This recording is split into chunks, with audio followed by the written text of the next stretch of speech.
Hey everybody, thanks for watching this installment of RIR, the Real Estate Investors Resource, all things vacation rental. And this week we're taking a look at what's best for hosts, Airbnb or Vrbo. The bottom line is they're both pretty close, but there are some differences, so you're going to have to pay attention. So here's the quick into all this, the quick summary, I guess you would say. If you're not doing much business and you had to choose between Vrbo and Airbnb, I'd say go with Airbnb, and that's because it does offer a better deal for people doing low volume.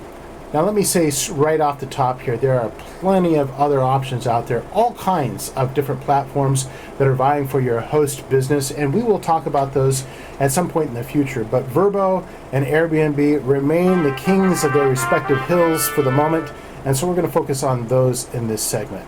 And here's how the rates work.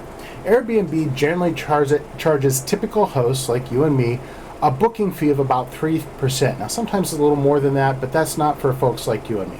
Guests pay a lot more than that on average. The formula isn't entirely clear, so I just want to be upfront about that. They don't totally make it clear when and how guests are going to pay their rate, some sort of internal algorithm, I suspect. But some reports say it's as high as 15 to 20%. 15 to 20% is what they're charging the guests.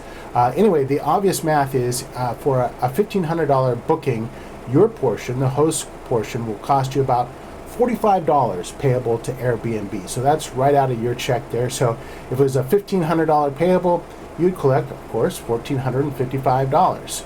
So that's not bad, really, especially when you take a look at how things stack up with Vrbo or Vrbo, I guess you'd say. Take a look at this. If you're at Vrbo, you might also pay $45, or you might pay as much as $120. Here's how the difference works. If you pay $499, that's a subscription fee for Vrbo, that'll give you the right to use their platform for a year. Vrbo waives its processing fee of 5% in that case, but it still charges the 3% credit card transaction fee. So in that scenario, you paid your $500 off the top of the year, but in addition, for each and every transaction, you're paying that 3% just like you would at Airbnb. So obviously, if you're not doing a lot of business, the choice is pretty clear. It's going to be Airbnb, and that's if you're doing less than $10,000 a year.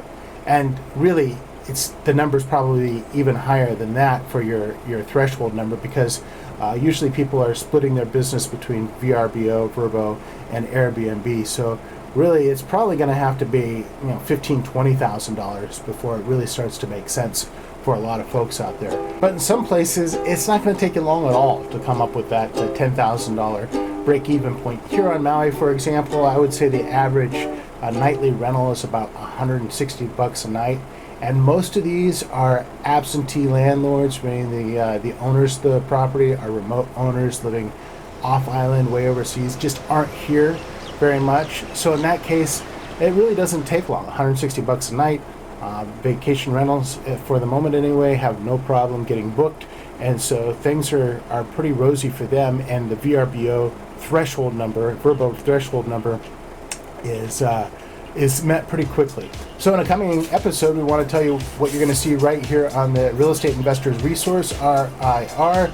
And we pose the question, what if you want to come here to Maui and live like Tarzan, or maybe an ape, or a jungle beast, or live in a tree house? What are your options? And more importantly, as a host, what are your options? We'll take a look coming up. Thanks for watching, everybody. We'll see you soon.